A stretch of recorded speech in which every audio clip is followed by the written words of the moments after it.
Good evening. Welcome to Monday night on September the 9th, 2024 on the Lightgate. We are coming to you live from the beautiful city of New Orleans in Louisiana from the United Paranormal Radio Network at 107.7 FM and the UFO Paranormal Radio Network at 105.3 FM. I'm a little disgruntled today. There's a long story why. One of the reasons is that somebody we love very much in the world has taken his leave of us, and we're all going to discuss it later. We have a wonderful, my favorite guest ever tonight, and I'm just going to turn it right over to Preston. Here you go, Preston. Thank you, Dolly. Thank you all for joining us on, I think this is episode 72 of the Lightgate. If I have that right, I think I do. And yeah, as you can see, we have Kathleen Marden with us. Hi, Kathleen. Hello. Hi, Kathleen. Let me just do a quick introductions for you all. I'm Preston Dennett, of course, your host, and my lovely co-host is Dolly Safran, conscious contactee, subject of my book, Symmetry. I'll tell you all a little bit more about our guest in a second, but let me just say a quick hi to all you folks, because it's because of you we do this show. We're having so much fun. We've been doing it for well over a year now. Our numbers are growing fast. We're learning a lot and meeting all kinds of really interesting people. And let's see, who do we have here real quick? I promise I'll be quick, Dolly. We have Catherine Fourfeathers. Thank you for joining us. And we have Luke Shanahan. Check out his Facebook group, the UFO Files. It's one of the best out there. There's a lot of Facebook groups out there, and some are not that good, but the UFO Files is. And I really am glad to see you here, Luke. We have Mountain Dan and Kaj, who says, love Kathleen. We all do.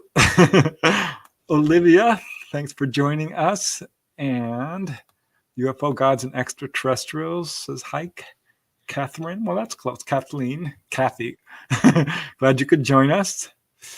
Okay. Oh, no, that's Catherine Fourfeathers. Okay. I get it. They're talking back and forth already. Yep. We have chat and chat.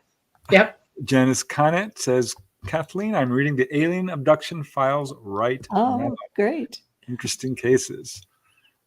Very cool. We have the Owl Man. We have Ruth Kleiber. We have Sunny Burnett. Always the bright spot on Monday. That is so very nice of you, Sunny. And Peak says, can't wait for another great show today. No more waiting. We are here. Joseph A., time for a slice of hot apple pie. Oh gosh, that sounds good. I actually have some peach pie waiting for me tomorrow morning. So pretty close. Okay. I'm going to put your question, Judith, on standby, but thank you for joining us. Louise Sogad, Kathleen is back on the Lightgate. Yes, this is her third appearance. We don't bring a lot of people back 3 times. So this is a huge honor. A lot to talk about. That's right. Okay, who else do we got here? Heidi, the lovely Heidi Hansen. Staying up very late all the way from Denmark. Heidi, we love you so much. Thank you so much for your very generous super chat. You're amazing. Yeah. We have Bambi Dudley.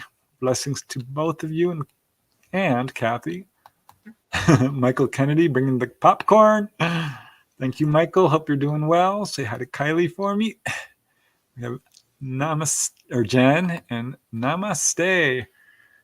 You are always so amazing. So thank you. Yep. Love you very much. We have Justin Sane. Just like that name. Thank you. We have Real Badger. Thank you, Real Badger. And Ratzy.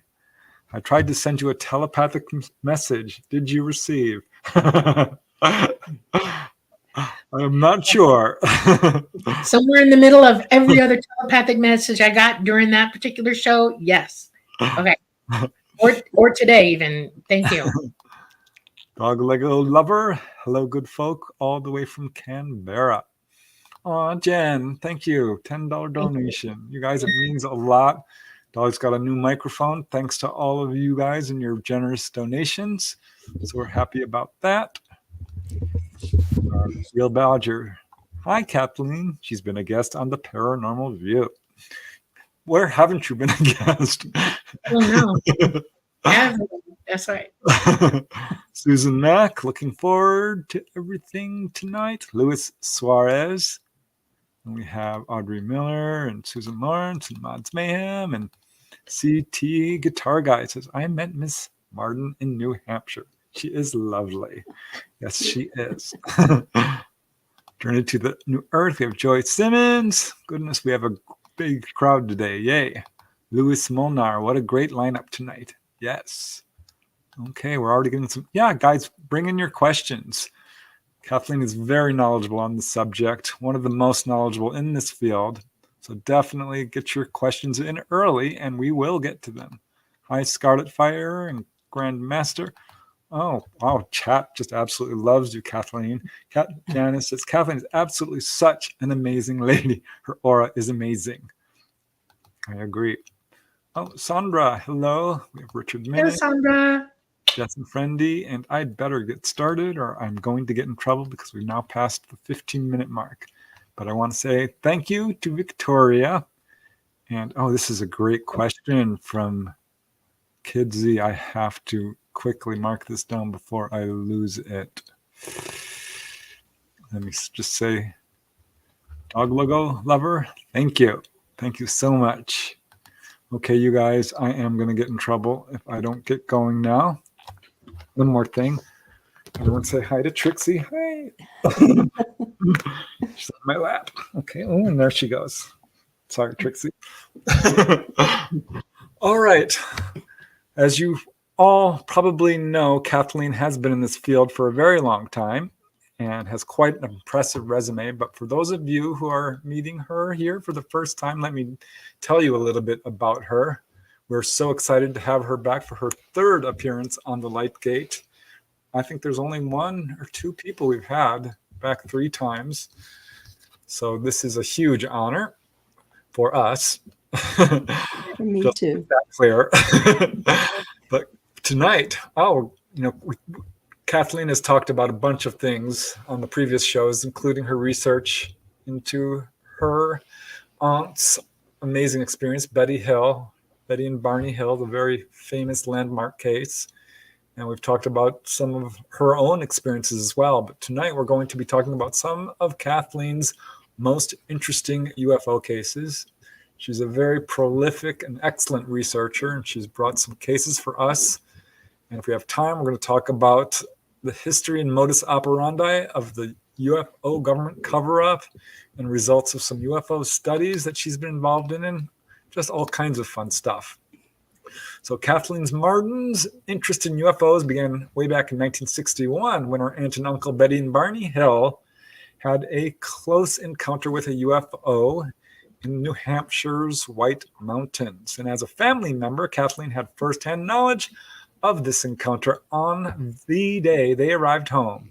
In fact, 2 days later, she visited the Hills' homes directly and has devoted years of research into the Hills' amazing experience. And she is really the go-to person on this whole case and has done an enormous amount of work. And you can, in fact, read about it in her book on this case, which she co-wrote with Stanton Friedman, who's amazing in his own right. It's called Captured, the Betty and Barney Hill Experience, which, as I just found out tonight, is far more accurate than John Fuller's book, which is, what was it called, Kathleen? The Interrupted Journey. That's right, The Interrupted Journey. So if you want to hear the real story, bypass that book, which is pretty good, I will say. It was a good book. But it's not accurate. Not as accurate as Captured, which has some really interesting tidbits in it that aren't in John Fuller's book. Well, to speak up for John, he was an excellent writer, an excellent researcher, journalist, and I've, of course, been to his archival collection. And in the archival collection are letters between him and his publisher regarding this book. And the publisher said, unless you embellish this story, change this story, we're not going to publish it. So you will find tension in The Interrupted Journey, such as that incident where Betty and Barney stopped at a restaurant after they left Canada. They stopped in Colebrook, and it talks about people playing pool who were threatening, or Barney felt threatened by them. That never happened. It's terrible. It didn't happen. Sorry. It in The Interrupted Journey, Barney, when they had the close encounter with a craft, zoomed down toward the car and just hovered 100 feet above the road. John Fuller had Barney going to the trunk of his car to get out the tire iron. That didn't happen. Can you imagine doing that when a UFO was hovering above you? Boy, that must have been really difficult for John Fuller to agree to that. I know. Wow. There are things in there that seem ridiculous. Well, that exact same thing happened with Fire in the Sky and Travis Walton, that Right. movie, with the whole onboard segment being completely fictionalized, which Tracy Torme did not want to do. Mm-hmm. Producer Yeah. said, no, Sometimes your hands are tied. Yes. Well, I'm so glad you got the true story out. Yes. But yeah, if you guys want to hear more about that, do check out our earlier show, because we have a lot of stuff to cover today. But Dolly, do you want to talk about who we lost today? Yes. He's one of my favorite people ever. His name was James Earl Jones. His voice will go down in history. It is the most recognized voice in the world, I'm pretty sure. And he was 93 years old. And Okay, Dolly, your sound is breaking out. Are you close to your No. microphone? Okay. Is that better? Yeah. Okay. So he was 93 years old and he died peacefully at home in New York. Everything he did was golden. Everything he did. The life he led was golden. He was just a wonderful person and a human being and a humanitarian and an actor. And he never, ever, ever went against what he thought was right. And I always thought that was simply perfect for somebody to stand up for who he was and wanted you to know that, I know that he wrote a book about it and y'all should check it out because it's hard for people today. And the example is books are being changed by people who really have no right except for money and power to tell you what you have to do or how you have to be, not your truth. And I think the truth is the most important thing. And he stood up for that. So I'm sad and happy for him at the same time. So. Yes, and he was, of course, the co-star of the UFO incident, which he did such an amazing job. Yes. And Playing my uncle. Yeah, as you pointed out, that movie wasn't quite accurate either. No, it was based upon the book.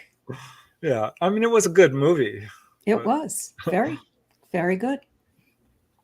All He right. and Estelle Parsons did a good role. Yeah. Well, I'm sure wondering because I heard rumors about another movie being made. I know we talked about that previously. Right. And I was hoping, I hope Kathleen's behind this and is this consultant. And, no, which would be such a smart move if they did that. Right. So hopefully, fingers crossed, you never know. But oftentimes the entertainment industry doesn't care about accuracy or the truth. They want something to entertain the public. Yeah, they want to sensationalize people. It's happened to me when I've gone on TV. I'm like, oh gosh, they were much more interested. And then make you do B-rolls, walking around the house and pretending to type. Right, I know. You can spend 2 to 4 hours in interviews and B-roll, and you're on for 2 or 3 minutes, maybe. Yeah, I get it. I mean, they've got to make money, but boy, if I was in control, it would be a different program. Just saying. Doesn't make sense because the public wants to know the truth. They're hungry for it. And the truth is not that mundane. It really isn't. It's got its own appeal. And I wish that they would do the right thing and just tell the truth, you know? All right, Kathleen. So we've got a lot to talk about tonight, and we've discussed before the show because we've already talked about your own experiences, and we've talked about the amazing research you've done into Betty and Barney Hill and all of your involvement in that. But you brought us, I mean, you've done so much research, and you've interviewed, I don't know how many people, probably. You know, I don't count, but, you know, hundreds to thousands, I don't know, over the years. Yeah, it's amazing. People have asked me how many. I'm like, well, you know, I don't know. But it's definitely in the hundreds. And as far as talking to people, absolutely in the thousands. So, and you're keeping so busy doing this. This is just endlessly fascinating, the subject. So much to explore. So I'm excited to hear about some of the more interesting cases that you've researched. You sent us some pictures and images that we can share. Sure. And I don't know if you want to just dive right into that, or if you want to. I will. Let's do that. All right. Well, let me show the first picture so we know where we're starting at. And for those of you who are on radio only, we will try to do our best to describe the images that we're looking at here. And one of our listeners mentioned reading the alien abduction files. So this is Ed and Denise Stoner and their daughter, Dee Dee. Dee Dee was 12 years old when they had this experience. And Ed had been in the military. He was always doing everything military style. Denise worked for the National Park Service and was one of the people who set up a national park in Saudi Arabia and received an award for that. Ed's father was a doctor in Florida, or a prominent physician. And they had their little daughter, Dee Dee, and they would travel from Arvada, Colorado, where they lived, a suburb of Denver, in the summer, every weekend to Buena Vista. If you live in Colorado, they call it Buena Vista. But Really? So anyway, yes, a man corrected me on that one. So anyway, they were preparing for their weekend trip, and they had a trailer down there, a little travel trailer, and Denise's parents had a travel trailer there as well. And so they met every weekend during the summer, and they spent the weekend together. So they were always on time. Denise's mother would have dinner ready for them at a certain time, and they would leave their house at a certain time. They would fill the car with gas, and they would be on their way. They'd always stop at the top of the 10,000-foot Kenosha Pass, and there's a little place where you can pull out there. I went there and investigated the case myself. All right, here's a map of the There's area. a map, yes, and keep that up, please. So here's Arvada, where they lived, and here's 10,000-foot Kenosha Pass, Route 285, where they were traveling, and here's Buena Vista, where they had their camping trailer at the Grace Acre Ranch. And so they stopped at the top of Kenosha Pass. Only Ed got out this time. He'd look out. It's so high you can see for miles. They'd have a little snack. And I said Ed was in the military. He was still doing everything military style. So their route was 137 miles long, and this happened on August 13, 1982. And I had met Denise back in 2009 when I moved to Florida, because I wanted to attend a MUFON meeting, and she was holding MUFON meetings. She was the state's chief investigator, and a state section director, in line to become state director. eventually did become state director, and she was also my personal assistant on MUFON's experiencer research team. When I was the director. I was the director for 10 years. So anyway, this is not a MUFON case. This is a private case. Most of my cases are private cases. Early on, I did investigations through the Mutual UFO Network, but you get case after case after case, and it wasn't working for me because I discovered that I needed to establish a relationship with the people involved. And in order to be able to collect any kind of evidence, it has to be long-term. They have to be trying. They have to know how to do it. And so that's why I do private investigation. I had the same exact reaction. Yeah, the same I worked way. with MUFON for 5 years or so, and I'm like, you know Right. what? I'm just because they become your close friends. Yes, Everyone you absolutely. interview. Yes, and so this is a private case, and so they're at the top of Kenosha Pass, and they descend to the valley floor, South Park Valley. And pull up the next slide, please. All right. Okay. Oh, did it not show up? There it is. So they descended down from Kenosha Pass, and they passed the little town of Jefferson, and their odometer at that point read 74 miles. They had 63 miles to go. And so they are driving along. Ed's behind the wheel. As they're descending Kenosha Pass, they see two orbs, these lights in the sky, and they're moving erratically. And as they're driving along, entering the valley floor, Denise spots these orbs, and she speaks to Ed. And Ed does not hear her, apparently.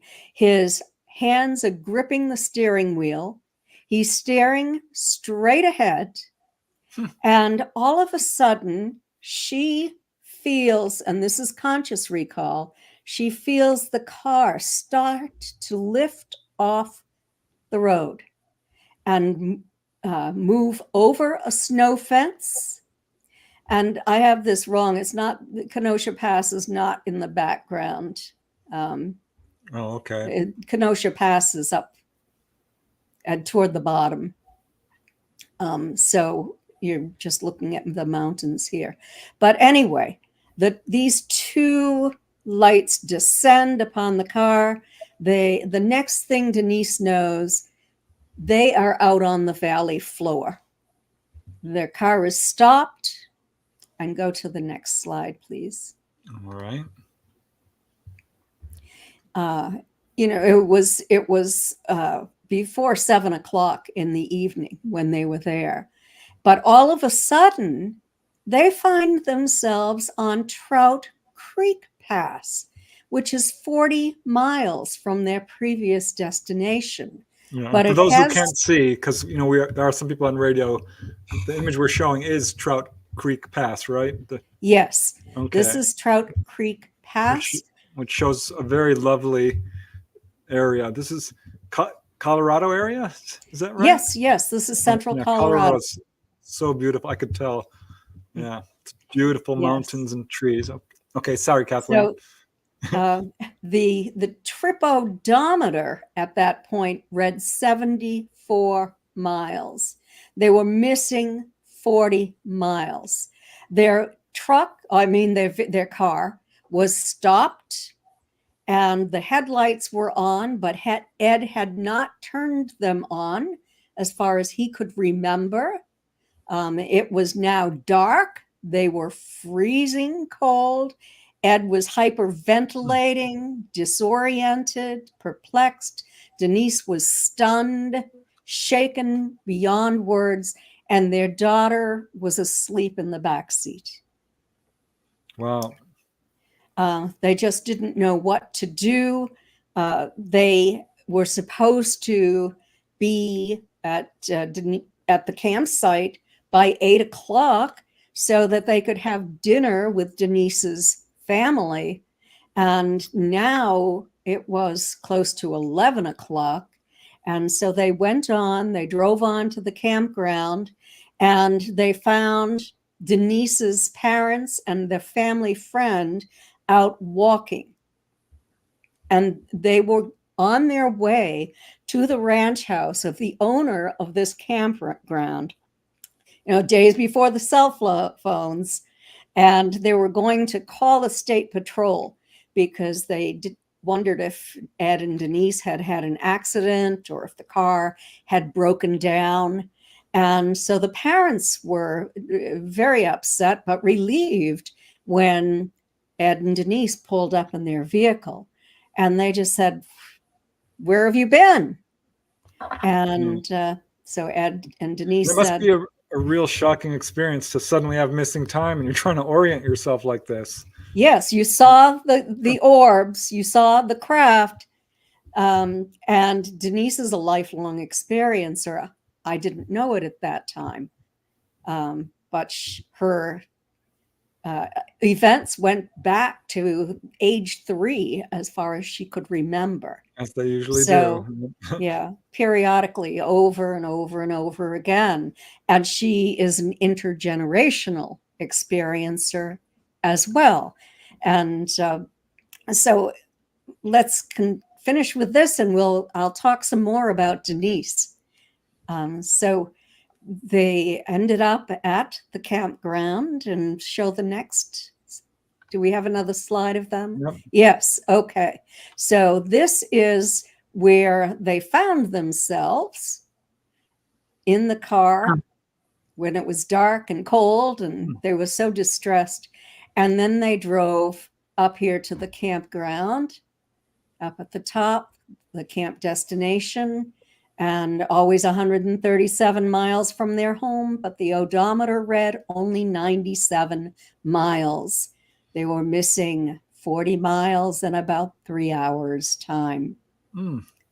So the family was, you know what they did? They wanted to know what happened to Ed and Denise. And they said, well, we saw this UFO, these UFOs, and then we don't know what happened. We found ourselves at the top of Trout Creek Pass. It doesn't register. And the parents started laughing. They started laughing. They thought that they were joking. Huh? And it took a while. And Ed and Denise obviously felt kind of traumatized. And the parents and friends soon believed that they were telling the truth. And so after I had met Denise in 2009, I was having lunch with her at her home. She had invited me over, and she had said to me, "You don't know this, but I'm an experiencer." And I said, "Well, tell me about it." So she told me. And I found out that her husband, Ed, always kept a diary too. So he could verify a lot of information. So I said, "May I investigate your case?" And she said, "Yes. And may I do hypnosis sessions with you?" And she said, "Yes." And so I did this very much the way that Dr. Simon did it with Betty and Barney, where I worked with Denise first and reinstated amnesia. And then I worked with Ed, and it was very interesting. And if you can bring up the next slide, I'll get into what happened. They found themselves with this very weird hour-shaped craft. And I was going, boy, that's weird. Is she confabulating? Talking about Denise, the shape of this craft. But I did find another case where this shape was reported. And Ed became disoriented and senses that his car has stopped. but he's feeling momentum. He sees swirling dust-like particles surrounding his car as if he's in a vortex. He hears a high-pitched pulsing whine and feels weightless, as if he's detached from his body. He's paralyzed, and his head is full of random spinning, analyzing thoughts. Ed ends up finding himself on this craft, and he's in a dome-shaped room, and he's lying on this table, and he's cold. The table was cold, and the room was not brightly lit. It was very dimly lit, and he was just lying there waiting and wondering what's happened to Denise, what's happened to their daughter. And the next thing he knew, from there, he was on Trout Creek Pass, and Ed decided that he did not want to be hypnotized again. He knew enough. He didn't want to know if he was examined on the craft or if he was only there to wait for Denise or to be educated or whatever might happen. Is that a reaction you see often from people, or that they do it once and they're like, you know what, that's enough? Or would you say usually they want to No, that is an unusual reaction. Most people want to go further, but Ed didn't. I mean, he doesn't come over very often anyway, and it's over an hour from their home to mine. And so, and their daughter Dee Dee is handicapped. They don't like to leave her alone. She has cerebral palsy and lives with them. And so he just decided not to come again. But he's doing okay with it. He's fine with it, with what he knows. All right.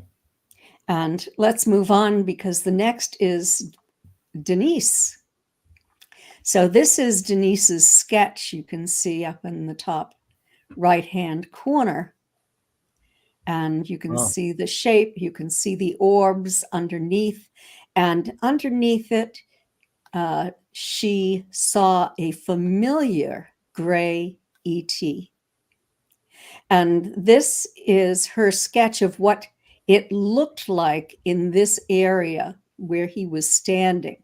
There were these three orbs, which we know turn into ETs when they hit the ground. They come into our environment. Right.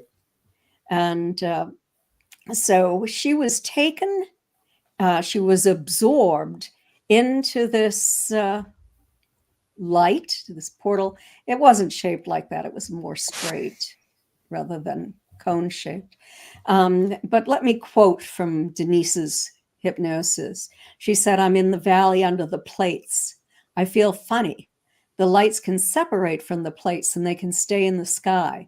The lights come down to the ground. I'm supposed to go into the center of the lights. I was sucked in. And when I did, I felt like I was breaking up, like I was shattering is the only way I can describe it. And then a voice said, 'You'll be all right. We're going now.' So she finds herself standing in a hallway, not very brightly lit, and there are small grays lining the hallway. And she says, 'These are soldiers. They don't move unless they're instructed to move. They just stand there.' And we know that those are the escorts.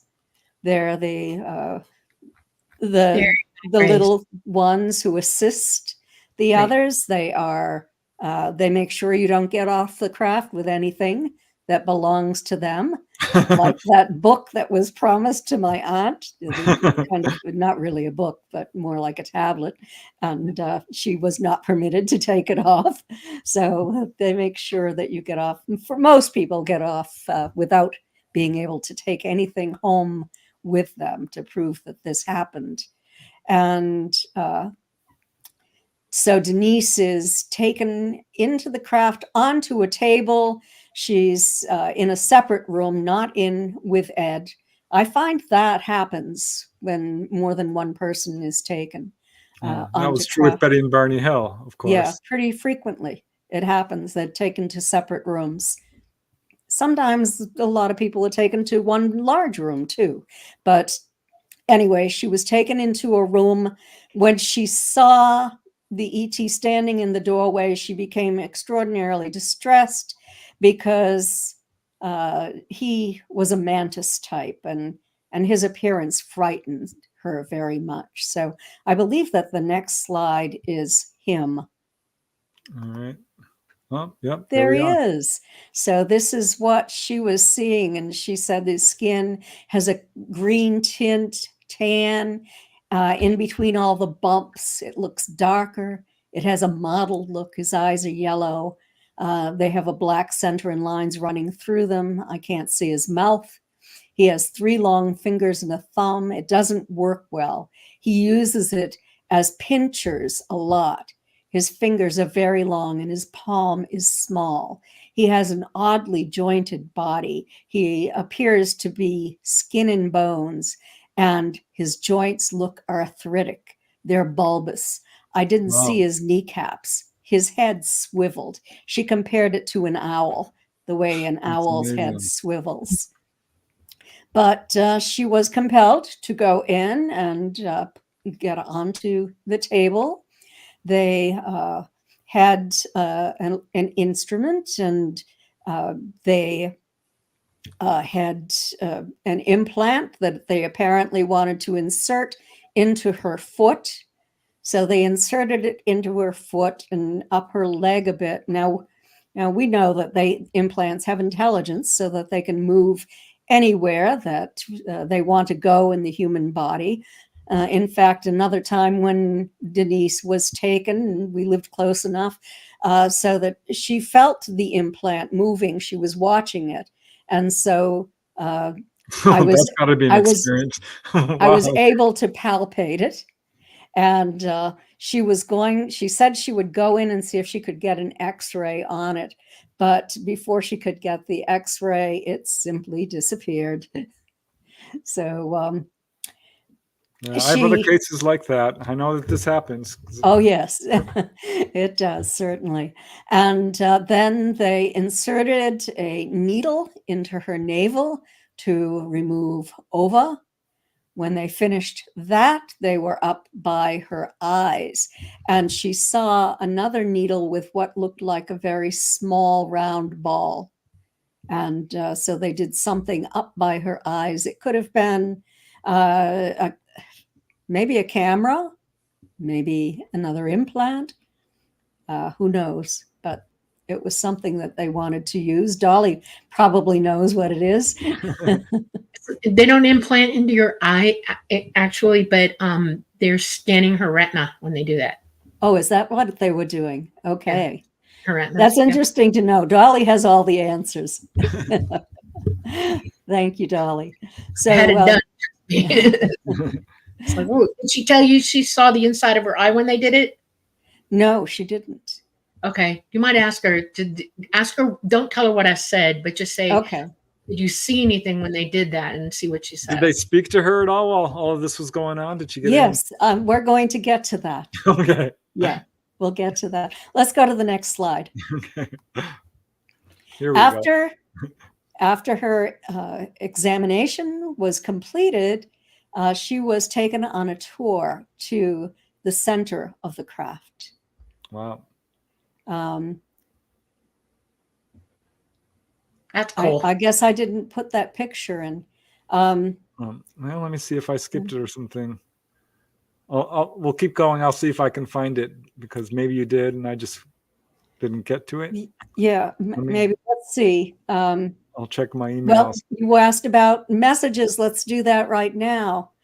She said there was an entity in the center of the craft that had brought them here. It's a biological entity. It's organic.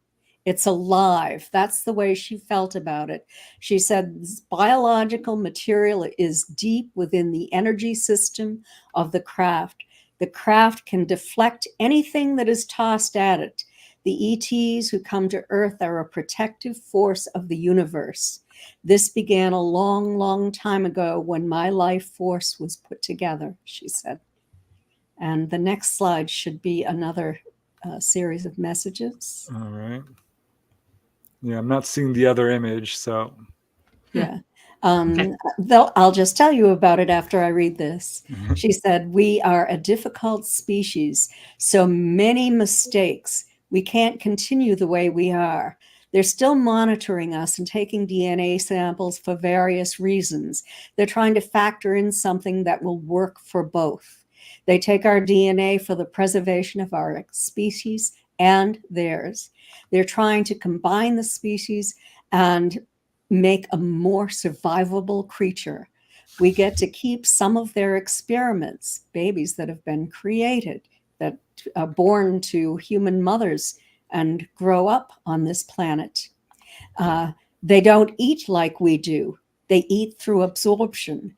They have several different types, a gel for travel, a liquid for nourishment, and another for healing. It is a liquid, and they immerse themselves in it." Oh, that must be like the accounts of what I call the breathing pool, where they put you in. Dolly has talked about that. Yes, yes, I've been in that too. Oh, really? Wow. That's pretty cool. You get all your nourishment from it. You really do. Their stomach is growling and they really want something to eat. They have food on board that they can, supplement with, Yes. but it's mostly absorption in the pool. You got it. And we can move to the next and see if it is the one I'm looking for, if you want. I don't think it is. No. So let's go back. And I'm just going to tell you what happened in the central core of that craft. A little bit more information. Denise described it as being sort of like a catwalk, spongy, that she walked on, and that she could see black and red running underneath it. And then ahead of her, she saw what seemed like a lotus. And there was this intelligence in there. And she received this information from that intelligence. And Denise felt so bad for this intelligence that was trapped here. And the intelligence said, "Don't feel bad for me. I volunteered for this. That's right. I don't have to do this." And, Wow. so Show me emitters. They look like lotuses, living lotus. Yep. Yes. That's what an emitter is. Looks like. Absolutely. She described it really, really When you well. say emitter, Dolly, what do you mean exactly? For people? Graviton wave emitter, and there are 3 of them on the smaller craft. There are 3 of them up top and 2 below. And where the central core is, it goes up, and she would have seen circulation of energy going through it. That's the black and the red. And they go up into the lotuses, and it is a graviton wave, and it's generated from their nuclear device that has electricity that's so high amounts of it that it produces that graviton wave. And it is alive. The craft is alive. And she may have got that craft on a weird day. They don't usually emote like that to people. And apparently it liked her. I got a funny feeling it knew her more than she knew it. Okay. Because I think they've had a long-term relationship with her. Very much so. I'm sitting here like, that they don't talk to people like that. Only those that they're close to. Yes. And you So might have been the experience that really woke Denise up, because people are having this their whole life, and sometimes they just kind of shelve it or explain it away. You know what I mean? Is this her paramount experience, kind of? You know what I mean? Yes, absolutely. And the reason I began this investigation is because it was so much like my aunt and uncle's case, and I did so many hypnosis sessions with her over the years. Whenever she was taken again to craft, and there's quite a bit of it in the alien abduction files, but that more has happened since that time. But something that you talked about, the graviton wave inside. Well, Denise was in there, and all of a sudden she started to act like she was being hit by some kind of wave. It reminded me of like somebody was there throwing bean bags, and so her one shoulder would jump, Yeah, and then you get another would jump. electrostatically shocked in there. You have Yes. to constantly ground when you're on board. And I'm real careful to make sure that I hit grounding pads. And if you miss them, beep, beep, beep, you get shocked. You feel like you're being Yes. polarized by electricity. Wow. And it's like a Yeah. beanbag hitting you. It's Yeah. very nasty, as a matter I of fact. interviewed one guy who was Yeah. in Idaho, I think it was. Yeah. And he was in the craft when they came down over the telephone wires and were scooping up electricity. And they showed him how they were doing that. Yeah, they're And he charging could their feel it. batteries. He described the same thing. He says, I could actually feel this. Yeah, they It have wasn't huge painful, but batteries. you could feel it.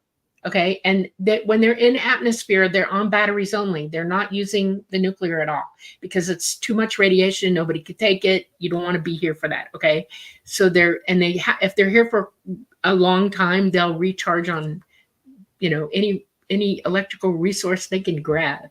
So yeah, that's Wow. amazing. That's amazing. One So they thing real took her- quick, Kathleen, how tall was the mantid being? The mantis was at least 6 feet tall, maybe taller. Wow. Yeah, it was young. It was young. That's why it was so skinny. That's Mm. the young man, what you call mantids. They have a different name, but yeah. What He do was you young. call them? I'm not allowed to say.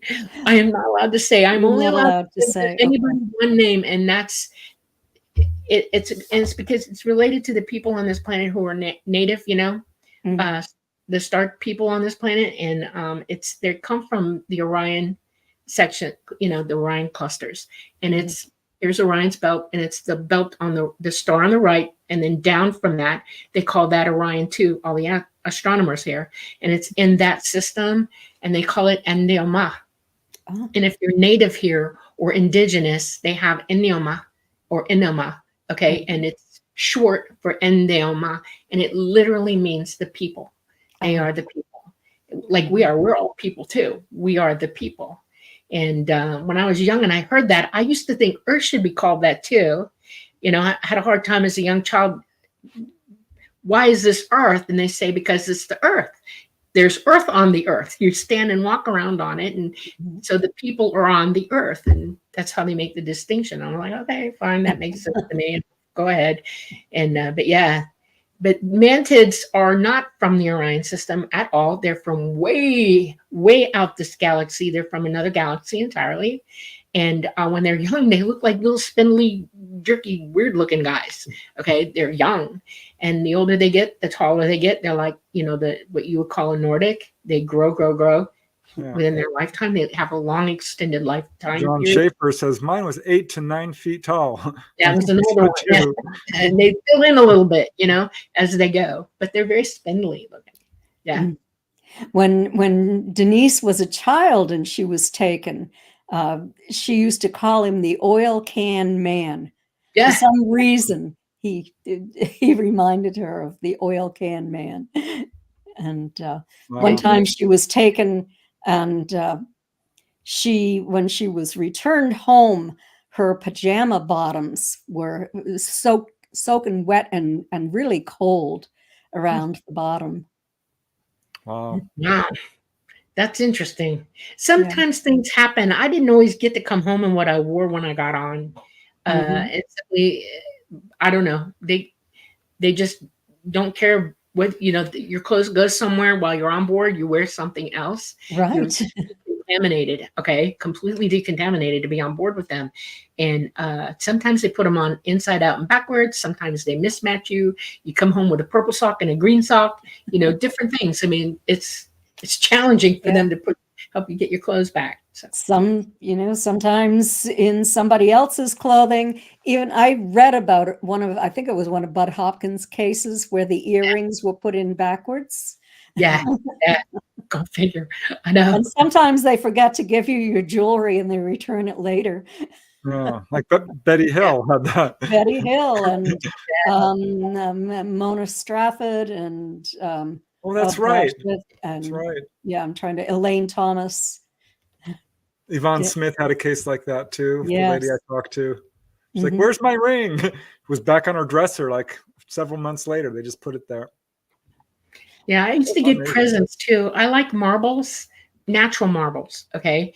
And I had quite the collection. They would leave me a marble every now and then, on my dresser or on the side of my pillow. When I woke up, it would roll back up on me, and I had every kind of marble you could possibly imagine. And Such they a shame that you don't have those anymore. They disappeared. So did Denise think that this was overall a positive experience for her, and for that matter, Ed? Sort of neutral. It took her a long time to look at it more positively, because this was early on in her life. She was in her early 20s. Wow. Well, I have a real serious question to ask you about her. What kind of things was she interested in life? Where did her intelligence lead her to discover things and learn about things? What was she into? Early in life? All her life. I mean, all of her life. Biggies, yeah. Well, she's a very curious person. She has studied all kinds of religions. Okay. There you go. All right. Very much into Scotland. When she grew up in Connecticut, they lived with her grandparents. The family lived together, and her Scottish grandparents were quite entertaining, especially the grandfather, who was the caretaker at this huge mansion, and they would go and stay there in the summers when he was working, and then they would go to their own house. I've met other people, a couple who remembered being taken to craft or on craft when Denise was brought to craft when she was a child. Oh, wow. Amazing. Which was very interesting.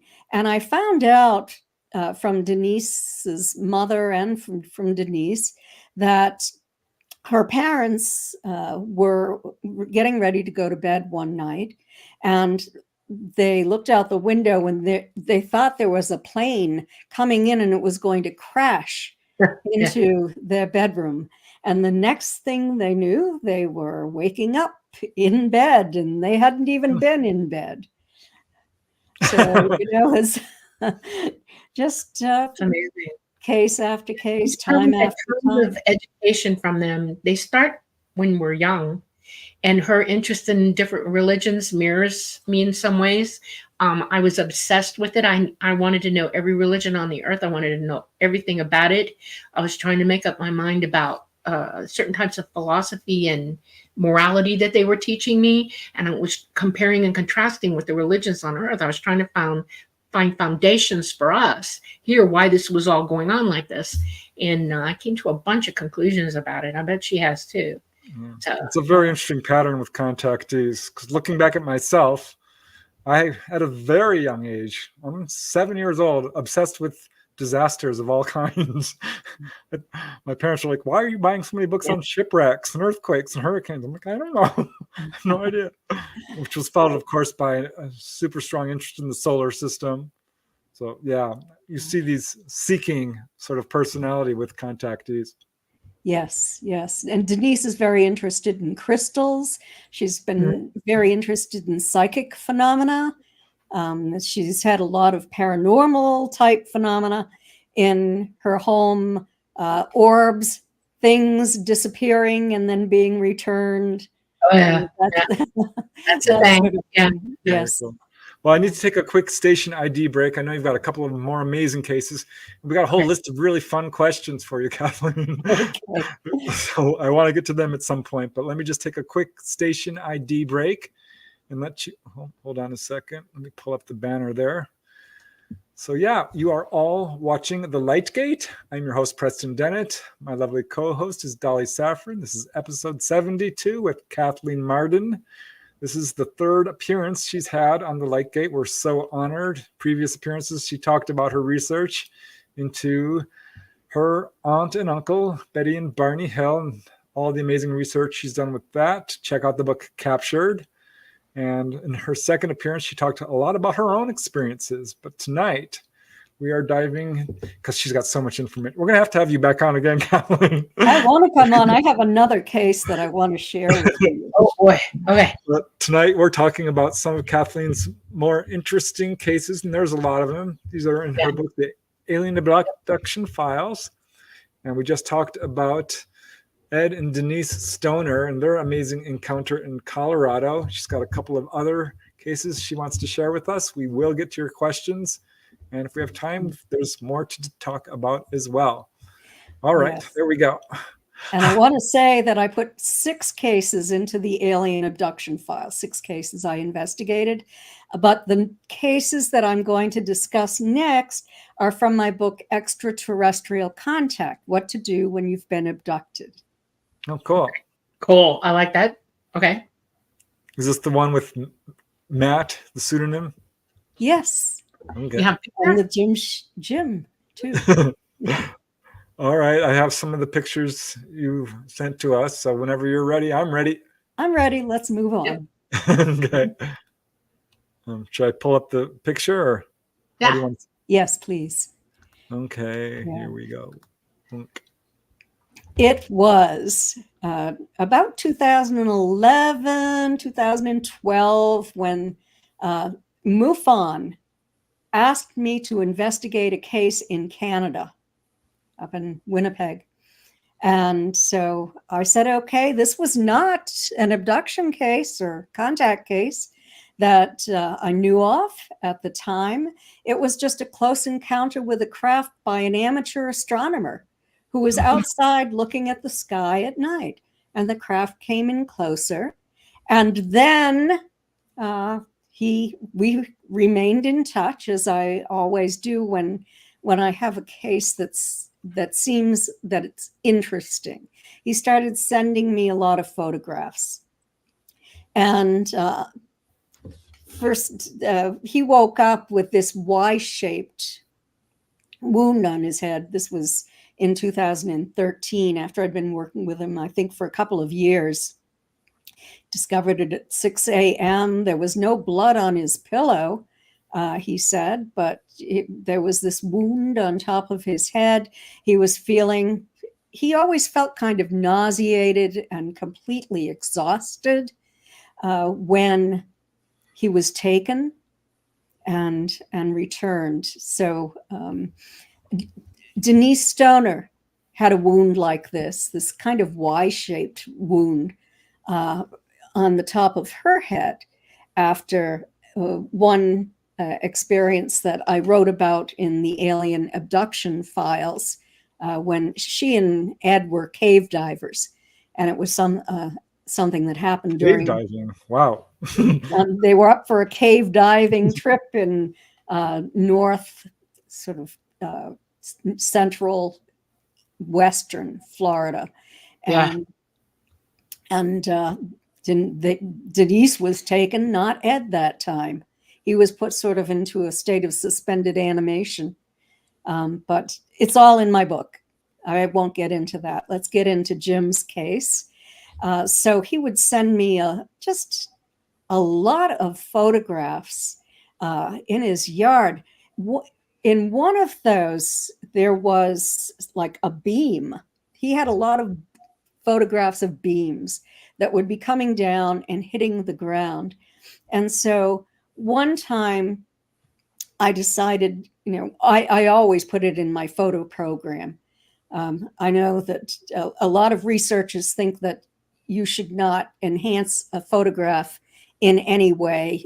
You should never see anything except for it the way it came to you.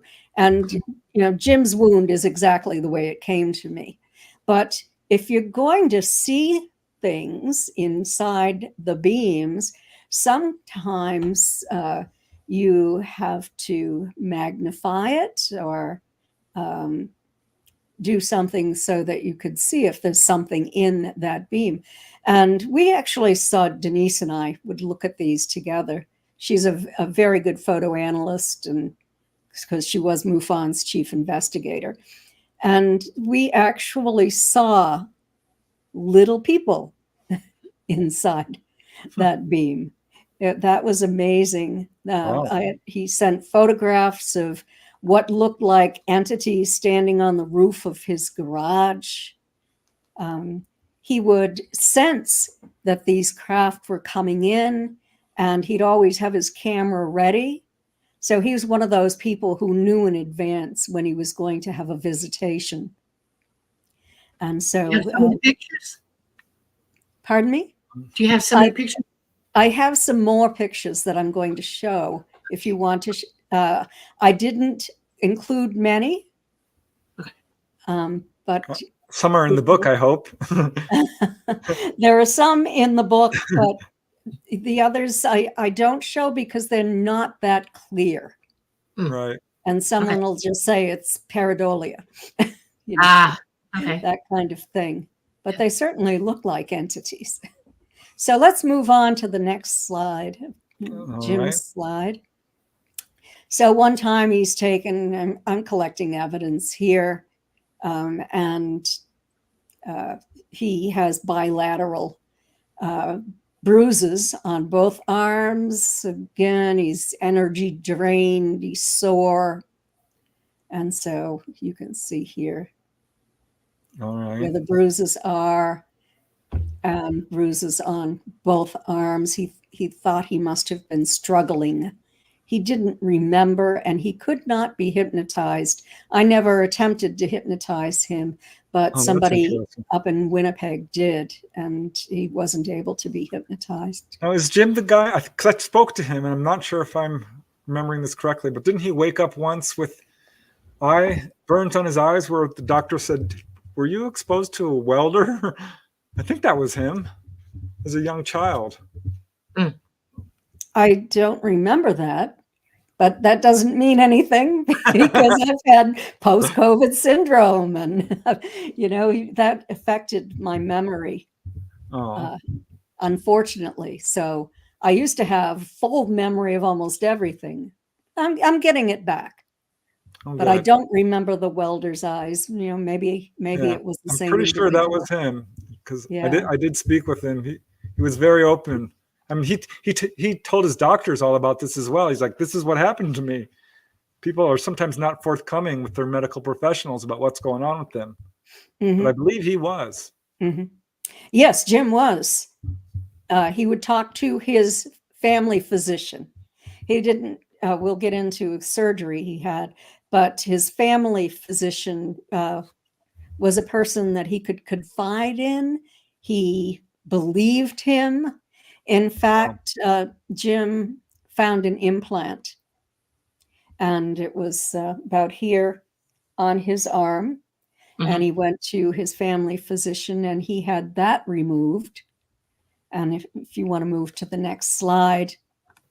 All right. I had him send this to the Mutual UFO Network. I had to go through the protocols of getting it approved. So here's the vial of blood. There was a small sphere. We see it in the vial. And so it was packed in dry ice. It was sent to MUFON headquarters in California at that time. And then it was sent to the scientist in Ohio. So by the time it arrived at the scientist's laboratory, it was missing. It appears that it dissolved. And I, shortly after that, heard from one of MUFON's state directors what she should do because this implant was dissolving in front of her eyes and she was trying to rush it to a laboratory before it dissolved. Yeah, so, I pulled out one of my implants. I had a nasal implant and it was driving me crazy. And being a nurse, I have access to scalpels. And I went up and pushed it all the way out and it hit my hand and I laid it on a plate and I watched it. It did something weird. It was metallic. And the next thing I know, it's all white and a little spiky. And then it disintegrated in front of my eyes. Now, there's a lot of cases like that. People put it in an envelope. It's gone from the envelope. One guy put it in a little Tupperware container next to his dresser. It was gone the next day. So I don't know if they're taking it or if it's dissolving or what's going on They're here. dissolving. They're made to do that. Wow. Once the air hits it, it's compromised in it. As long as it remains in the blood or the tissue that you're extract, like if you extract some of the tissue with it and keep it in the tissue, in the blood, out of the air, and you make sure that that blood doesn't compromise by losing oxygenation to it. It's a whole process. You have to almost simulate the inside of the body to keep it where you can look at it. If you can't do that, you're going to lose it. It's going to, unless it's solid metal, and they're different. They don't disintegrate, but they stop doing whatever it is that they do, So. Right. It's unfortunate. And I have to tell you that after he had it removed, he got in touch with me and he said, Kathy, what am I going to do? I miss them. I want to see them again. I'm so sorry that I had this implant removed. And so I just said to him, Jim, don't worry. Don't worry. They'll find you. You'll have another one. It's not the implant that they find you by anyway. So right. It's not. That's a communication device. Among other things, yeah. Yes, among other things. Test the health of your body, that sort of thing too. Yep. All right. So I have another slide. Should I bring that up? Yes, please do that. Okay. So there was a sudden increase in paranormal activity in Jim's house. And he informed me of this in 2014, glowing orbs in his bedroom that would pass through the wall. The sensation that something unseen was walking on his bed. Both of those things are very, very common in the homes of experiencers. One time, large scratches across his chest and just feeling weak. One time, the faucet for the garden hose mysteriously turned on and flooded the yard. And he said there are no children in his neighborhood. So I don't know what that was. And psychokinetic activity, probably. Could be. Irina Scott talked about that. She had an experience, comes home and dong, dong, dong, things are flying off the shelves. Yes. I think what happens is your own bioelectric field becomes somewhat activated, energized, increased. Mm-hmm. That happened in my childhood home. And also one time Denise and I together were taken, and another time, the time we were taken one day apart, I think it was. Wow. That's amazing. Well, anyway, let me tell you that we registered on a tri-field meter. We had a very powerful electrical electromagnetic frequency around our bodies, as much as 12 feet away from the tri-field meter. Yeah. Wow. Yes. Boy, that's we were very interesting. Really radiating magnetic field. Electromagnetic. Okay. So all of these things in Jim's house, and that feeling that something unseen is walking on the bed happened in my mother's house. My husband and I were staying with my mother, and she had the only full-size bed in the house. So she said, I'll sleep in a twin-size bed and you can have my bed. And so we thought that a cat had jumped on the bed. Mm-hmm. And I was feeling around for the cat. I couldn't find the cat. We turned on the light. We're looking underneath the bed. The light's on and I can still feel this movement on the bed, but we couldn't see anything. It just seemed to have weight, but I had that same you experience. could feel it pressing down. You thought it was a cat too. Yeah. And I said, a cat walking across my bed. It woke me up. There was no cat in the room. We looked under the bed. We looked everywhere. No cat. I didn't have a cat. Nothing. Yeah. My mother did, and I mentioned it to her the next day, and she said, "Oh, I meant to tell you about that." Wow. There was no cat. Very So, interesting. yes, very interesting. We can go on. So, Jim, unfortunately, got in touch with me one time, and he had been diagnosed with lymphoma. all right, here's a picture. And there's a photograph of Oh this boy. large Yeah. tumor on his neck. This was in 2015. Yep. And, I said to him, he said, "I'm afraid I'm going to die from this." And he was going to go before a medical team. He did do that. I have the paperwork from it, but I do not show that. And that's just part of my investigative files. And I've had a medical doctor look at it and verify it. And a medical doctor has all of his records pertaining to this. But I said, "Jim, you can be healed. There's this possibility. So don't give up hope." I said, when you rest or when you meditate, send telepathic messages to your ETs and ask them to please heal you. And I said, and I'll do the same for you. So a couple of weeks later, I receive a video from Jim. And it's a video of an orb that is sliding down from the ceiling in his bedroom, down the closet wall, and then it flies like a butterfly across the room, is over his body very briefly, puts down like little, I don't know, maybe it's just the motion of it, or maybe it just put down little tendrils, but it dove down into his body. And if you could bring up the next slide, I didn't know if you could play video, so I just took a couple of photographs.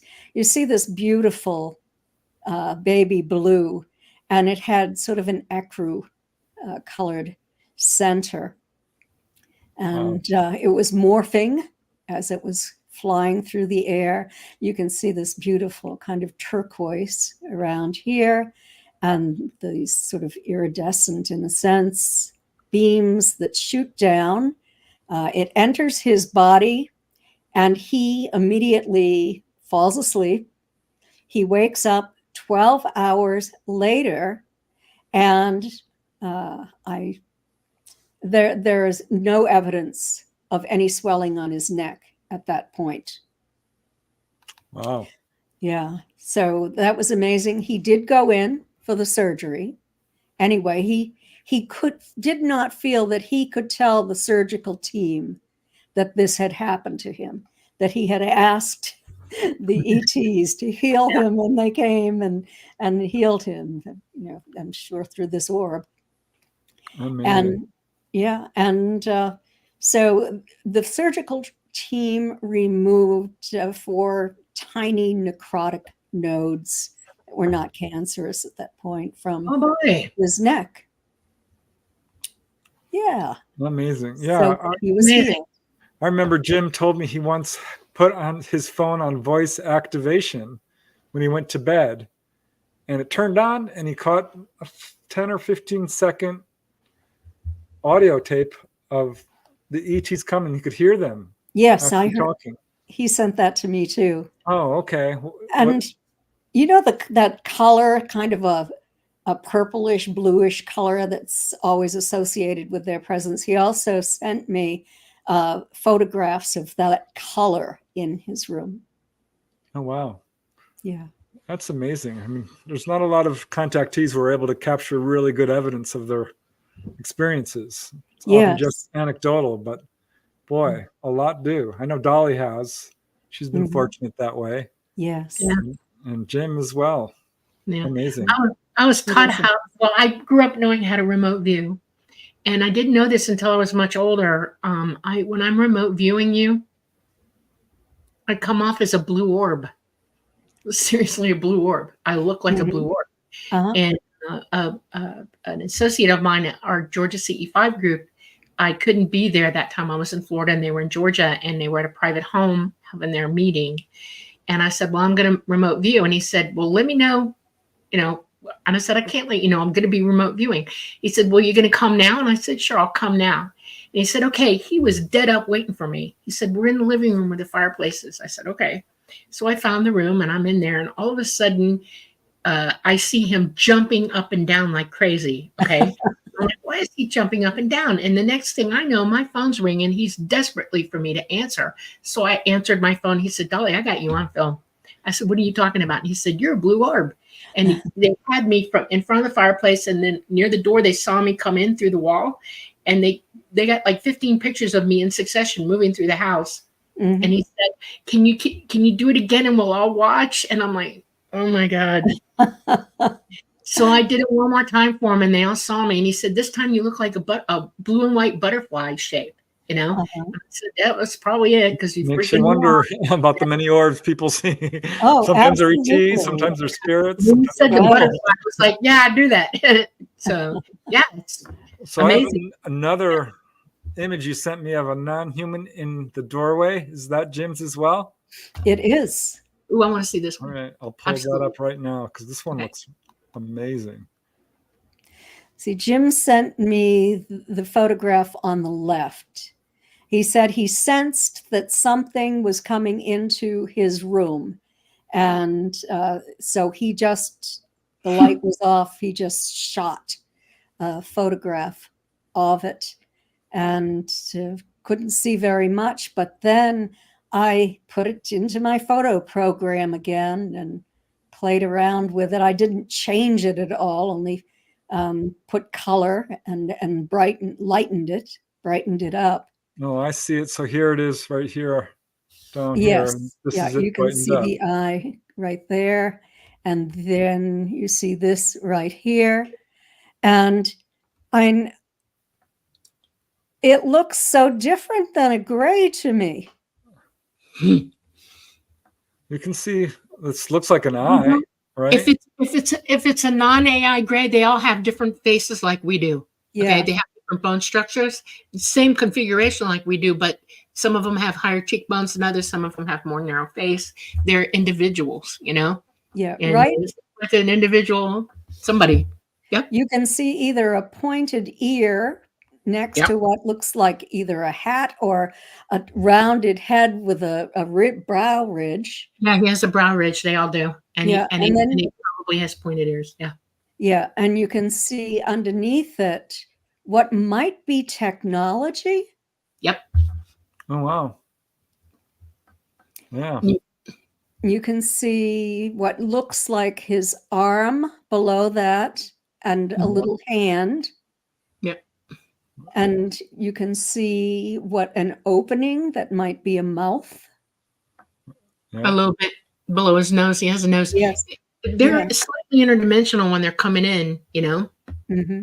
And a photograph of them like that would get them, they're slightly distorted looking, Yeah. So it's not 100% correct, but it is. Yeah, I believe this one. This looks like one. Yep. Yeah. In fact, I wondered, was this an elf or was this actually an ET? But a lot of people told me that they believe that it was an ET. Yeah, it's a gray. Mm-hmm. And he looks like he's like, what am I looking at? He'll probably look at you around objects and stuff like that to see if you're looking at them. There's so many cases of that where they peek around the door. Right. Yeah. Wow. Yeah. That's very interesting. So, an incredible case, and Jim was so grounded at the same time. Very well liked. He was, as I said, an amateur astronomer and sort of a master beer brewer. He was known for that too, but he wasn't a drunk. It was just something he did as a hobby and shared with people. It's amazing. All right. Well, we have a half hour left. I do want to get to the questions, but we do have another case too. Do you want to go through that one, or want to answer some questions? Yes. If you think we have time, I can shorten this next one. Why don't I just make it short so we have time? So why don't we go to the next case? All right. The Texas airport case. Yes, from 2010 to 2016. And I called this person Matt. He was a commercial pilot who had a 4-year degree in aviation and had retired and was renting this small airport and living on the property. He and his wife were going to build a home there. Had never thought much about UFOs, but one night he heard some people outside the hangar. And so he went outside to see if there were kids out there vandalizing something. It wasn't kids, it was adults. And they were pointing at 2 very bright lights in the sky. And Matt said that these were the brightest lights that he had ever seen, that they were definitely not conventional craft. And he became fascinated with it. And so he knew nothing about UFOs or ETs, but he hatched a plan where he was going to use large laser lights to try to call them in. And he eventually succeeded. Well, since he had very little knowledge of them, he thought that they were all going to sit down at a table together and talk with one another. That's not what happened. Let's move to the next slide. He set up cameras everywhere. He believed that this was a craft. Now, people who have looked at it, have analyzed it, some have said, yes, they believe it actually was. Look at these colors. Others have said, no, it's just a plane, or no, it's a truck. I don't know how they could construe that to be a truck, but anyway, that was something that he captured on camera. Very interesting. Cameras rarely do things justice anyway. Right. So anyway, we can move on to the next slide.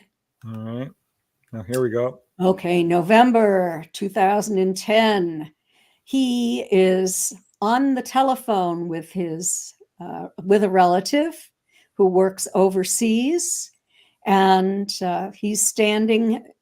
There's a window in the door looking down into the hangar. So he's looking down into the hangar, and he sees this 6-foot tall entity with horizontal eyes that have lids, tan color skin, face not exactly as sketched, and it was not wearing any clothing. Then there were 3.5 to 4 foot tall, like white skin that glowed entities that, were sort of like grays in a sense. When they saw him, they all moved in unison. He compared it to a gate opening. I've heard this sort of thing before. That's so interesting. Yeah, they were wearing silver jumpsuits with what he said looked to him like little roper boots. Wow. Yeah. And the next thing he knew, he was waking up in the morning. Wow. So he started having regular visits. After that, one time he found himself dressed only in his jockey shorts, no shoes, about a mile away from the airport, and had to walk home in the middle of the night, dressed that way. He decided that he really did not want to have a relationship with these entities. And so he decided to become violent. Yes, bad decision. He started shooting at them. And it was not good for him. No. He ended up being harmed, being scratched. He ended up actually handcuffing himself to bedposts. His wife had left at that point. She couldn't take it any longer. Oh, wow. And he put boards over the bedroom windows, handcuffed himself, And that worked for a little while, but then he was taken, even though he was handcuffed. Yeah, I know someone whose mom tied her son up to the bed to stop him from being taken. Mm-hmm. Didn't work. Doesn't She work. woke up. Mm. It was all in tight. She's like, "How did you untie yourself?" She's like, "Mom, I didn't." I keep telling you. Yeah. I mean, if they want. At They any want time during this, at any time during this, did the U.S. government get involved in any way? Were they being monitored in any way by? I don't know, but this was a case that was similar to the Skinwalker Ranch. There was a lot going on there. He wasn't aware, or he did not tell me. He came to me after he'd been to UFO investigators. One investigator went out and actually saw a craft at Close Encounter. And then the paranormal came in, and it was like, okay, this is no longer a UFO case. This is paranormal. The paranormal people came in, and it was, next thing you know, this is a paranormal case. It's not a UFO case. They were both. They're all so often both. I shouldn't always Pretty much say always. Yeah, Yeah. pretty much. Yes. And Can I tell you a secret? I know about this case. Yeah. I know about this case. I personally know about this case. This was talked about among ETs. This guy's legit. He really was being visited by them. And when he decided he didn't want it anymore and he started to become violent, they were trying to figure out why. Okay. And he was being influenced by a government agency. Well, I'm not going to use the name.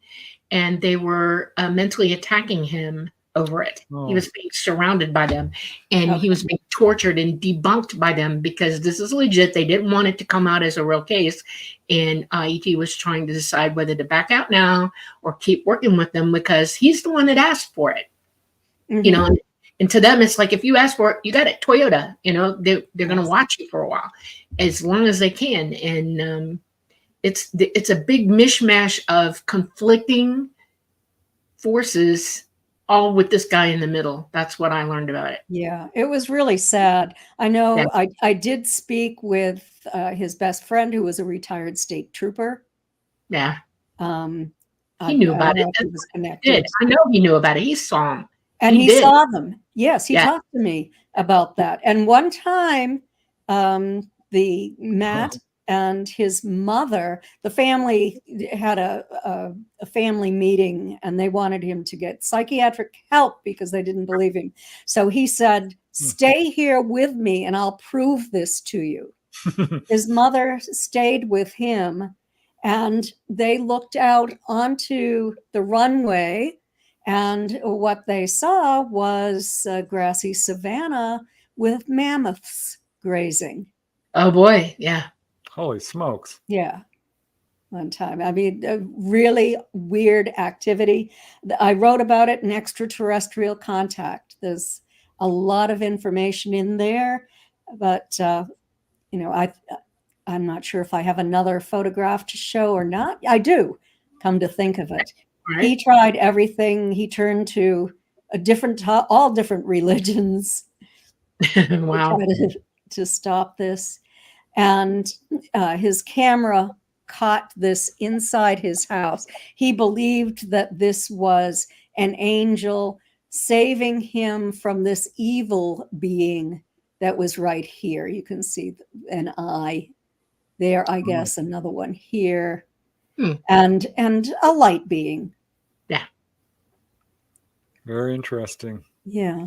Yeah. That's pretty cool. Again, not sure the photograph does it justice because it's hard to really tell what we're looking at. But right. It certainly is very interesting. Yeah. Wow.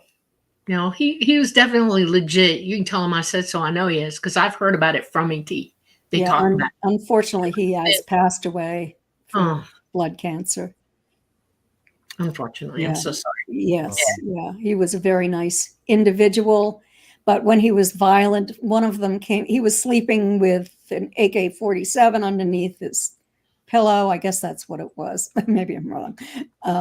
But one came into his bedroom, and before he became paralyzed, he shot it. and it disappeared in a blue flash of light, but it left Hmm. some yellow something on the floor. Wow. But he didn't collect it. And this happened long before he contacted me. He'd just seen me on television and contacted me. And at the time, I was super busy. I just published a book. I was promoting it. I couldn't talk to him. Finally, I was able to talk to him, and I was wishing that I had been able to earlier. Time had passed. I will tell you, when a government agency decides to mess with you when you have this going on and they want to try to drive you crazy or go even further than that, this kind of thing can happen. He's example A of what can Yes. happen. Yeah. He left everything. He lost Yeah. everything. He just moved away to get away from this. Yep. Yeah. These Moved in with experiences his can be mother. very disruptive sometimes. They Yeah. can be. So I'm showing you different types of cases. They're not all the same. Human reactions are different, and you get different treatment depending upon your reaction. And that's why I always advise people, whether you can really feel it or not, project love, because you will be treated much better if you project love toward them. Which is true in all situations, I think, in life in general. Yes. All right. How about we get to some questions? Because there are Sure. some good ones here. Absolutely. Here's one from C, who's asking, are there kid aliens? I'm told there are. Yes. Absolutely. Yeah. That seems totally logical to me. Okay. And I hope so.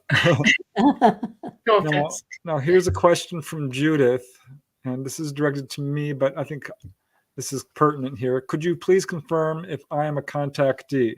Now, there are signs and things a checklist you can go down, right, Kathleen, to sort of determine if you're a contactee? Like, what would be some of the clues you look for? I always advise people to keep a journal, first of all. Perfect. Check your body out, put your memories down, the date, everything that you remember, all the details. Check your body out. See if there are any highly unusual marks on your body, any patterned marks. If there are, photograph them, keep them in your own little file. Go into a dark room, use black light. You can get a little flashlight that is UV light, and check to see if you have fluorescence on maybe your arms or your legs. Body. Yeah, there are parts of your body where you could have fluorescence that is just yeast, but I'm talking about patterned fluorescence. Right, I know what you're talking about. Yeah, I mean, there's a yeast or bunch oil, of things you can look. that. Check out Kathleen's book on what to do if you're contacted. There's clues in there as well. Yeah. But if you've had a close-up encounter with a UFO, missing time, marks on your body, unexplained healings, insomnia, dreams. Yeah. Judith, if you want to reach out to me by email, there's my email, prestonufo@gmail.com. I can, we can go through this. But yeah, there's all sorts of little signs you can look at. Okay. Extraterrestrial Contact, What to Do When You've Been Abducted, is a book that I wrote specifically for experiencers who are processing what they're going through. Tells how to collect evidence, what kind of instruments you can purchase if you want to use to investigate your own experiences. Right. That's such an important book, Kathleen, because there's nothing out there like this. Yeah. Right. It's a great idea and so important because so many people are having these experiences. It's far more common. Google UFO investigators. Just do that, and if you find one in your area, give them a call, or send email to Preston or Kathleen. Would you say this is more common than people in the general public realize, Kathleen? Oh yes, absolutely. Yeah, I think absolutely. So. Okay, here is another interesting question from Janice Conant, which I've heard, but I don't know that I've run across this. She's asking, do other experiencers also crave salt? I have ever since I was a kid, even to drinking pickle and olive juice. Well, in the first study that Denise Stoner and I did, the Marden Stoner experiencer, I think we said abduction experiencer questionnaire, maybe it was, back in 2013. And that was one thing we learned, is that the majority of experiencers craved salt. So I wrote about it, and you can go onto my website, Kathleen-Marden.com, look under essays, and I have an article. You're going to read that entire survey and an explanation for why you might crave salt after an experience. Because it's full of iodine. And I did go through a period of time where I was craving salt. Yeah. The iodine in the salt relieves symptoms of radiation exposure. Oh. So that's number one right off the bat. That I know for a fact you're craving iodine. And you'll even go for iodine-rich foods, for that matter, like spinach, kale, seaweed, weird stuff, toothpaste, because it's got seaweed in it. Some kids I've heard will lick the tube and stuff like that. It's really weird. Or they'll put salt on their body and then lick it off. That kind of thing.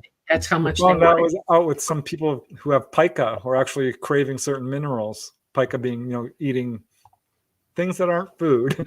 Yeah. Okay. Some great questions here. Here's one from Michael Kennedy, and we touched on implants, but he's asking, can you talk about any implants? And also, did Betty and Barney Hill have a bag of fertilizer in their trunk? Okay. Well, implants, there's a lot of information about implants, and it would take me the rest of the time here to talk about them. But they've been, because Dr. Roger Lear used to have them removed, and Daryl Sims is another individual. Some of them had isotopic ratios not found on our planet. One of them could communicate or send radio. I can't remember. Waves, yeah. A microwave, I guess, radio microwave into deep space. And this went on for a period of time, and then it just stopped working. So they're very interesting. I have a question for you, a specific question.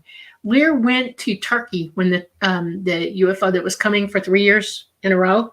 Did he bring an implant with him there and see how it would react? I don't think he did. No. You don't think so? Because I'm telling you, he did. Roger Lear? Yes, he had one on it. Okay. Oh, and that's when the guard was standing outside the building that he was guarding, and he would see craft come in night after night. And eventually other people came, and he had much, much better cameras, and was able to capture the non-human entities on at least two of these craft. He has grays, and he has the, they think it's a mantis type, but it looks like an avian. So maybe a mantis and an avian from different angles will all look the same. I don't know. Perspective means a lot. Yeah. No. Yeah. Some of the when they first did it and they hit the internet with all of this evidence, it was up for less than 12 hours and somebody pulled it all off. And a lot of the pictures were scrubbed. The films went through and changed, altered, and people who were putting them up were told, but not given an opportunity to put them back up, and somebody else was. Okay. The original films themselves are under lock and key. I know that. And there's two in the front pictures, and then there's a humanoid, and that would be me. I'm redheaded, then that is me on board. Not an avian or any of that. My hair was flaming red, and maybe I look like a bird. I don't know, but I wore a black jumpsuit, and I had flaming red hair, and I had it all pulled back, so it was like this. Okay, and I don't wear glasses on board. I don't need them, and I wear eye protectors, lenses, so I look black-eyed. And that is me. I'm on board. I'll show you the picture that Preston was able to pull out. He found it for me. Well, this picture looked like Donald Duck to me. They were messing with some of it. I'm telling you, the stuff that they put back out when this they is, all of it. Yeah. I saw it initially, right away, You did? when it was first released. Oh, wow. And Very cool. and this has been analyzed in 6 different countries. Yeah. One of This the pictures that I saw when it first came out was literally me in the seat with the ball above my head. Okay. And I'm on fire. I look like I'm pure light almost when that's going on. And so you can see some of the red on me and my black jumpsuit. And then you see this ball above my head. And photographically, it can come out weird looking, and you can paradola anything into that picture. But it's me with the ball above my head in the chair. And I dropped when I realized that they had a camera on us. I dropped the ball, and I was flying. I was literally in control of the craft at that point. I was hard flying at that moment, and that was 2008. Yeah. And, well, before we get off too much on a tangent, can we get to the second half of Michael's question, which is about the fertilizer? Yeah. Yes, there was a bag of fertilizer because Betty had a garden at my grandparents' farm. I grew up across the street from them, and very large gardens, and the fertilizer was there for that reason. Yes. Yeah. All right. That isn't why they were followed, by the way. No, it's not. Not why. No. Okay. Sorry. Here's another question about that case from Justin Sane. Says, I heard in one story that Barney had a handgun that he pulled from the car, not a tire iron. Can you ask about that? Yes, it was a handgun. It was Betty's gun, actually. Oh, good for Betty. And yeah, and Barney decided to take it out of her drawer and put it into the trunk of the car when they began their trip. And then when they stopped, their first observational stop for this, to see the craft at Mount Cleveland picnic area north of Cannon Mountain, north of Franconia Notch by only about 4 miles. He took the gun out of the trunk because there were bears in the area and there were picnic barrels. He was walking the dog and he thought he would fire the gun if a bear came along to scare the bear off. So that's why he had the gun there. He had it originally because this was a spur of the moment trip. They hadn't, the bank was closed. They had to use the money that they had at home. And so he thought maybe they might have to sleep beside the road some night. And so he had a gun for protection. All right, here's another interesting question. This is from C. And do you have any evidence of this, Kathleen? Is the government faking abductions? I can't say. Maybe Dolly can say. I don't know. I mean, a lot of people say that they are faking. I know one some guy of them. Yeah, I know one guy who was absolutely hypnotized and mind controlled at a military base in Southern California. If you're a contactee and you have an on-the-ground encounter where you're not off the ground, that there's a craft on the ground and you're taken into the craft, and you start describing it as something that you would see from us militarily, but it's made to look like it, and then somebody comes after you with a syringe full of something, and then suddenly you go out, that's the military messing with you. That sounds like it would be. Yes. Yeah. And there are plenty of stories like that. We hear them all the time, that people have been milapped by these people. And I've only worked with one individual who had that kind of experience. Yeah. I haven't had a lot of cases personally, but I do believe it happens. Okay, here is another question for you, Kathleen, from Louis Molnar. Tell us about your opinion of disclosure, what you've seen over the years and how close we are. So it's a big question to unpack. It is a big question. I like the idea of limited exposure and that information is coming out, that the whistleblowers are testifying under oath before Congress. I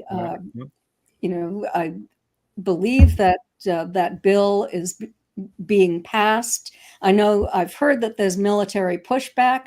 They don't want the programs to continue, but Congress wants to know, and Congress is funding this. And Congress says they are in charge, not the military. The government is in charge. And, so it's that give and take. I really believe that we have the right as citizens of the world to know that we're being visited. We've been visited for a very long time, and that it is because of their concern about our bellicose behavior, about our the threat of destroying our planet through the atomic warfare, or the environmental concerns, the big companies who've said for years, "Oh, there's nothing wrong. We have no planet warming." There's been years and years of denial of many, many things. And most young people, I believe, know that we're being visited. So it would only be some people who would be upset about this, but if it's handled delicately and religious leaders are involved in this, to say that, no, these are not demons, the way we've been telling you forever. Agreed. I think we could have some limited disclosure. I feel like truth sooner or later is going to come out no matter what, because it's truth. Right. And I like the idea of moving on with disclosure, not just limited as they're doing now, but finally getting to the truth. Yeah. All right, here's another good question from Audrey Miller. Question, Kathleen, are there common dreams that contactees share? There are.